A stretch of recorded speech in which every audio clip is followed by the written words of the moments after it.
how you like it, yeah. What's up, everybody, and welcome back to the We Don't Know TV podcast. My name is Leaf. I am your host. This is a podcast where we watch the first episode of a show and then we talk about it. I missed last week because I got sick again and just didn't make time to record another episode. So I'm going to do it this week and then, get back on track going forward. Today, we're talking about Unbreakable Kimmy Schmidt. I was trying to do, just coming off of like Halloween and stuff, I felt like I'd do a lighter, shorter show. So the general premise for the show is a woman is rescued from a doomsday cult and starts life over again in New York City, which is a pretty solid way to just summarize the entire series. I kind of like that. Some of the other ones I've read before are like a whole paragraph and you're like, this is too much information. But if it's your first time here, I go through the plot beat by beat. That way I don't miss anything. We start with the sisters in a bunker, and of course they're not, actually sisters. Is more of like a religious sense, or they're in a cult, so like a culty sense of like, well, we're all sisters in God, or something like that. And they hear a bang. Well, first off, they're celebrating Happy Doomsday, which is like their version of Christmas. And they're singing like a Christmas carol, but it's like a doomsday version of it. They hear a loud noise. They're like, oh no, it's mole people, because again, they think the world has ended, and they are saved by SWAT. And then as they're going out, there's of course the news that are breaking the news. They're like, oh, we found the women that have been lost for, who knows how long, years now at this point. And this is where immediately the humor starts to kick in, because the first little tagline is like, or news line, whatever you want to call it, is, oh, white women found, and then like in parentheses, it's like, oh, we also found a Hispanic lady, which is kind of like how it would be in real life. But let's not get into that. And then apparently the Reverend, or who they call the Reverend, he was caught at a Walmart because he was acting weird. They interview one of the neighbors and he starts talking, and then it turns into the theme song of the show, which is essentially like someone did a remix of the interview and turned it into a song. And what I found really interesting about this is that, of course, this first episode came out in 2015. So if you're on old YouTube, then you've seen videos like this. So like you see it and it would make sense. Now, if you're a younger viewer and you're watching this for the first time, you're probably like, this is funny, but like this is really odd. So I thought it was, kind of a product of the time, where if you grew up watching something like this in like the old version of, like early YouTube, then you get it. Whereas I wonder if I showed it to, like my brothers now, if they'd be like, what is this? Or if there is now kind of an equivalent. I feel like there's not. I don't think, there's anything like this on like TikTok or whatever. There's like mashups of songs or like edits, but like not this style of like someone's talking and then we turned it into a song. So I thought that was really interesting. I, still remember the words. I think it was funny. I think it's cool. I mean, I'm not watching every single show, but sometimes having a theme song almost feels like a classic thing, because not everyone does it nowadays. Usually I feel like it's now a title screen. But moving on into the episode, the ladies are now interviewed. They're called the Indiana Mole Women, and they're explaining their story. Basically, they were told that the apocalypse has happened and that no one survived at all, like not even animals or anything like that. Turns out the one girl was a waiter for the guy that kidnapped her, and he's like, oh, I got some rabbits, you want to see my car? And she's like, yeah, sure, I'll go see them, because she wanted to be nice. She got kidnapped. Gretchen, turns out she's just kind of weird. She sold him her hair, and they just started talking through email, and then she was like, yeah, you know what? He has some good ideas. So she just went along. The Hispanic lady, Donna, thought she was doing like a cleaning job, and she got kidnapped. And they were like, oh, Donna, all that time with them, and you never learned English? And then in Spanish, she's like, these bitches never learned Spanish, so like, what the fuck? But what's funny is there was no like subtitles or whatever. It like came up on the like a little show tag to like show the audience watching at home. So I thought that was funny. And then, they're like, Kimmy, what are you going to do with the rest of your life? And she like blanks and she doesn't know. And then it cuts to them being like basically like kicked out of the studio, and they're like, bye, thank you victims, thank you, and they like give them little gift bags and like kick them out. And it's like, you know, there's like the show's being funny, but it's the moment like when you think about it for like a second, it's like, because it's also like, you know, they actually probably would do that in real life. So it's one of those. It's like borderline like dark humor, but I liked it. So they're in a van. They're heading back to Indiana. They're gonna restart their lives. And Kimmy's like, no, I don't want to do this. Everyone at home is gonna just see me as one of the Indiana mole women, and like I won't be able to live an actual life. I'm gonna stay here in New York and then start over. And all the girls are like, are you sure? Like, this place is crazy. You know, the one girl's like, yo, it's like $5 for a soda, which is like, oh man. But hey, that's New York, baby. And so they're like, all right. So the rest of the girls go home, and Kimmy's like, all right, time to start my new life. And she sees this Chanel display in the window. She goes in, she comes out, she buys Skechers. She's like running next to them, some guy who's jogging. She's like using the bathroom with like the automatic like water fountain in and like air dryer. She rides the subway. She's just basically like enjoying life. You know, there's a part where she like sees a horse that's connected to a carriage. And then she's like, I have to free you. And then frees the horse, and it just runs away. But the person that was like running the carriage wasn't there. So I was like, I wonder what happens when they come back. But it's kind of nice because it's one of those things where, you know, you take everything for granted, especially, I guess, as an American. You're just kind of like, oh, yeah, whatever. Like, you know, I'm going through life, yada, yada, yada. But like for her to be kidnapped for so long, like all these basic things are like, this is amazing. Like I get to just be outside, I get to, you know, eat candy and just like get from one place to another, and just, you know, like super small things that you wouldn't even think about. She's just having the time of her life. So she looks at a newspaper, which feels, again, so antiquated because I'm like, newspaper? Every time I see a newspaper, which is usually like an old person looking at a newspaper, I'm like, they still make those? But anyways, she looks at the newspaper. She sees an ad for someone's looking for someone to move into an apartment. As she's looking, she sees a kid and he steals a Snickers bar. She stops him, and then he's like, oh, stranger danger. And she's like, I'm not a danger. I'm the help here. But then cut to her. She goes to meet Lillian, who's the person trying to fill the spot for the apartment. She immediately thinks it's like a drug deal. She's like, yo, what you need? Gibby's like, I'm here for the apartment. She's like, oh, yeah, sure. And Lillian is very sketchy off the bat. Very nice lady, but very talkative. She's, you know, saying a bunch of things about the other person that lives there, who is Titus. And, you know, she's just talking a lot. She's kind of like, almost like talking down about Titus, but she's like, but he's also like really nice and like he can sing and stuff. It's really weird. And then Titus comes out to come meet Kimmy. Titus is like, I don't want a roommate. I don't know why you're doing this. And Lillian's like, well, you don't pay rent, so we need someone to move in or I have to kick you out. And then he's like, and then he starts interrogating Timmy. He's like, or Kimmy. He's like, you know, where do you live now? And she's like, nowhere. And he's like, okay, do you have any like recent pay stubs? And she's like, no, I don't have a job. And he's like, then what's the point of you being here? And then goes back inside. And it's like, my guy, like, you don't have any money. You're about to be kicked out.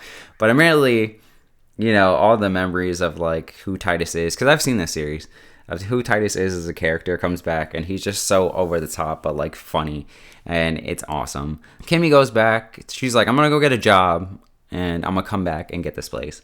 She goes back to the candy store. She's like talking like trying to talk very professional to the lady about like seeing if they have any jobs open. And she sees the kid again who stole a Snickers bar earlier, and she's like, no, because he's trying to steal candy again. So she stops him. She drags him back to his house. The mom opens the door. She's like, oh, are you like the nanny, or are you here to massage the dog? And Kimmy's like, no. And she's like, okay, are you like a maid? And she's like, no. She's like, okay, well, who are you? And she's like, well, I'm a stranger. And then she's like, okay, son, like, come inside. And Kimmy sees, I might be getting this part wrong, but she sees like a picture of like some man behind the mom, and is like, hey, are you in trouble? Thinking that the mom is somehow also like a hostage in her own home. But she just says like, hey, do you need help? Do you need help? And the mom is like stressed out, and she's like, yes, I do need help. And it's like a big miscommunication, but essentially leads to the mom being like, hey, we're looking for a new nanny because the original nanny didn't pick up the son. As she's like going over the rules, she's like, I'll pay you under a table. You're going to have to sign some stuff. She starts listing off this crazy stuff because this is clearly a rich family. She's like, you need to braid the horses. You need to massage the dog. She's like, do you want a water? And then Kimmy's like, no, I'm good. And she takes like a water out the fridge and then just throws it immediately in the trash. Doesn't even open it. It's like, what the? Like, one of those weird jokes, I guess, for, oh, rich people do whatever.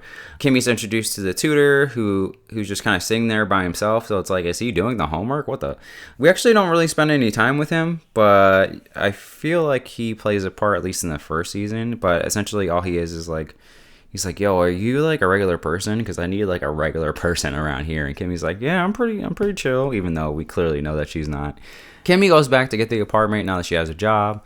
She's like, here, I got the money. Gives the money for the apartment. They're like, all right. Well, they're arguing at first, but like once they see the money, Titus is like, all right, I guess I'll let someone in, like live with me. And Lynn's like, oh yeah, sure, as if you own the place. Like, okay, sir.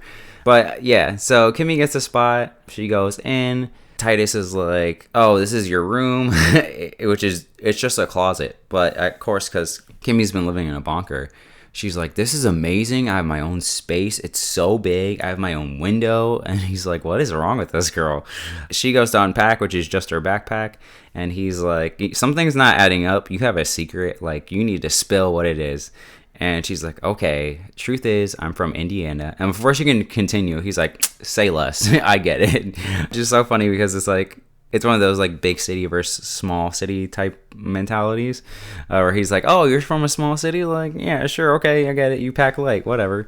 So this is where Titus is like, hey, I need the money for last month's rent and upcoming rent and also the security deposit. And then he tries to get even like a little more money. He's like, oh, this lamp is broken. And she's like, there's no light bulb in it. She's like, I'm not that stupid. And he's like, all right. So it was nice to see that they're setting up this character to be naive, but not like fully dumb. Like clearly there's some things she doesn't understand, but she's not like a little kid. Like she has the emotions of a little kid, but she's not mentally a little kid. I don't know if that makes sense. She's not fully dumb. You know what I mean? So Kimmy's like, yo, let's go out and party. And Titus is like, no, I don't want to do that. I'd rather just chill here and like listen to music and just be sad and stuff or whatever. And Kimmy's like, I'll pay. And he's like, oh yeah, let's go out. So they go out dancing. And I was kind of surprised that Kimmy knows how to dance at this point. But they're dancing and having a good time. Kimmy goes to get a drink. Some girls are like, yo, you want to party? You know, Molly. And then Kimmy thinks they're talking about like an American Girl doll. And they're like, they make a weird face. It's like, okay, she doesn't understand that. And Titus is like, listen, some guy's trying to hit on me. He wants to go get some food. So we're going to dip if that's cool. Kimmy's like, yeah, live your life. And then some guy is talking to Kimmy and he's like, yo, I'm going to go get us drinks. And he goes get drinks. And before Titus leaves, she's like, yo, does this backpack make me look weird? Because she has her backpack still. And he's like, yeah, a little bit. And so she like puts it around her ankle for some reason, as if that's better. So the guy comes back and he's like heavily complimenting her in like a weird way. But again, she hasn't had any interactions with like men in forever other than the guy who kidnapped her. So he's like, yo, can I kiss you? And she's like, yes, please. And then as they're about to kiss, she trips. And then it turns out someone stole her backpack. She like freaks out. She like pushes the guy that's trying to kiss her like out of the way, like, don't touch me, I need to find my money. And then security comes up and she like clocks him in the face. She gets kicked out. She sees her backpack on the floor. It is empty. And it's so heartbreaking because it's like, you know where she's coming from her side of the story of like, cool, I finally made it. I got my own place. I got my own job. Everything's going great. Cool. My money's been stolen. But also, have you ever visited maybe this is biased, but I feel like, you know, in New York, anything can happen. So like, I'm not surprised that this has happened to her in a New York setting. So it's also like, man, you got to know where you are at the same time.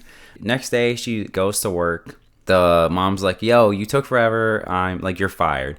This is the third strike. And then Kimmy's like, what was the first two? She walks home all sad. Lillian thinks it's a walk of shame. She's like, yo, same thing for me. Kimmy goes down and she's like, all right, let me look at the positives. At least I have my own window. She goes to open the shade and the shade is just broken. And Titus comes in and he's like, yo, what is your deal? Like, you're waking me up. And Kimmy just comes clean. She's like, listen, I'm an Indiana woman. I'm trying to live my own life. You know, I've been trapped underground for like forever now. And Titus is like, yo, you got to get out of here. And she's like, what? And he's like, listen, my name isn't even Titus. My real name is Ronald. I used to be skinny. I'm from Mississippi. I moved out here on like, you know, the American dream of like auditioning for Lion King. I've been rejected 20 times. I work this job where I like wear a costume in Times Square and I get paid like basically nothing. And you know, nothing turned out the way I thought it would. So like, you should just get out of here. And he's like, you know what? Let me ask you something. And before he can finish his question, she's like, yes, we did weird stuff in the bunker, like weird sex stuff in the bunker, which is so funny because it's like, that's definitely a question someone would ask you like in the beginning when you meet them, like, oh, you've been kidnapped? Let me ask you, like, you know, I feel like out of the first three questions, like the weird sex stuff's going to be the one of those three. But no, he actually asked like, hey, how much money was actually in that backpack that you lost? And she's like, $13,000. And he's like, oh my God. And in a big turn, I know it's only the first episode, but in a big turn, he gives all the money, you know, the last month's rent and the security deposit that she gave earlier in the episode. And he's like, just go home and, you know, like live your life. And she's like, but you need the money. He's like, no, just go. So defeated, Kimmy goes to the bus. She's about to get on, but she has like milk in this little plastic bag and it's like dripping out. And she's like, oh man. She like throws it out. She sees this little knitted thing from one of her, you know, quote unquote sisters as a gift of like America and how they're going to travel it. She's like, oh, whatever. She throws it in the trash. She sees a rat. And then she gets a flashback. In the flashback, in the bunker, she's talking to what I keep calling him, the Reverend. And she's like, yo, you said that everything died, like humans, animals, like everything's dead up there. And he's like, yep, that's right. And then she's like, well, I was clearing out the air filter. And then she like pulls up a rat and she's like, how is this thing still alive if everyone's dead up there? He's like, you know, I'm going to break you someday. And she's like, no, you won't. I'm unbreakable. And this part was just weird for a second because when we meet her in the beginning episode, she's like, you know, I guess this is like apocalypse day. So she seems like pretty chill in the bunker.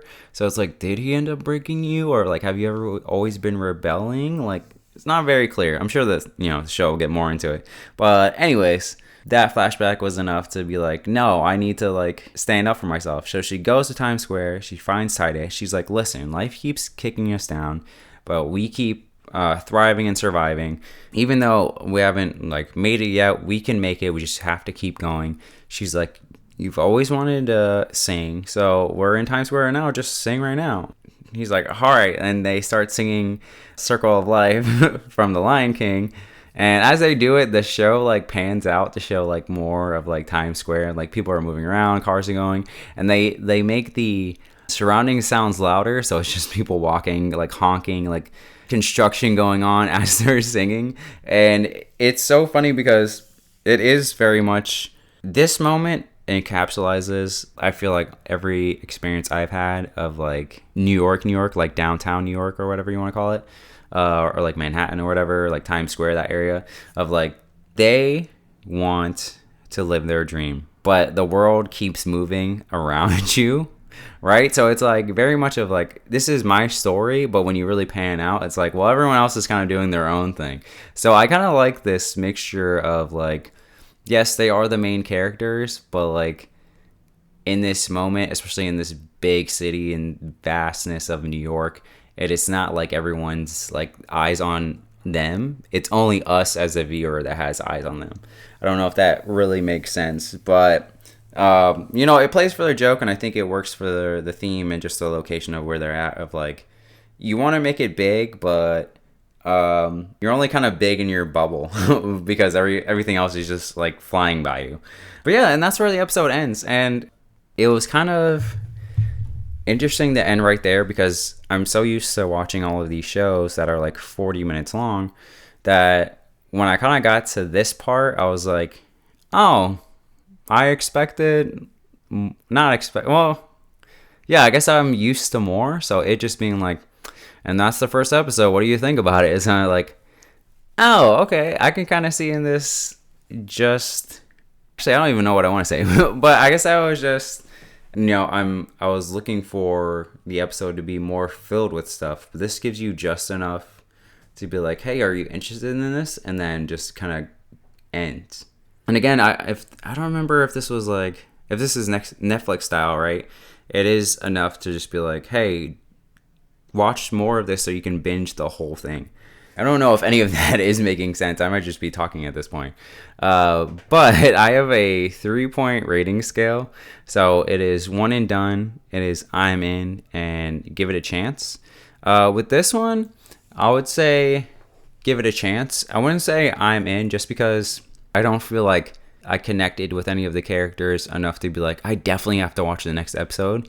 But I do like having the show be funny, but in a dark way. I think kind of leans into the interest of the episode. Like, it could just be like this like drama of like, oh, she was kidnapped and now she's free, and it, in a different universe, this is like a dark show. But for this, it is, no, she still has that childhood wonder. She still wants to see the brightness in life. She's looking at things on the positive side when she can.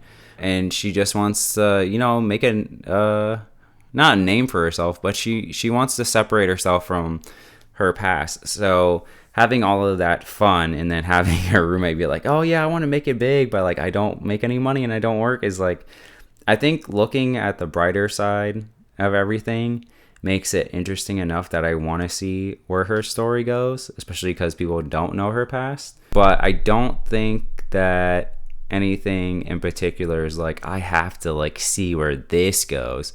It's kind of like, oh yeah, okay, I want to see how things shake out for her. That being said, this is where I'm going to end this episode. If you like it, please rate this episode in some fashion. I will see you guys next week. If you want to follow what's going on with the podcast, you can follow me on Twitter or X at Little Leafers, Little Leaf ERS. Yeah, until next time, I don't know what I'm going to watch next time, but I will see you next week. All right, peace.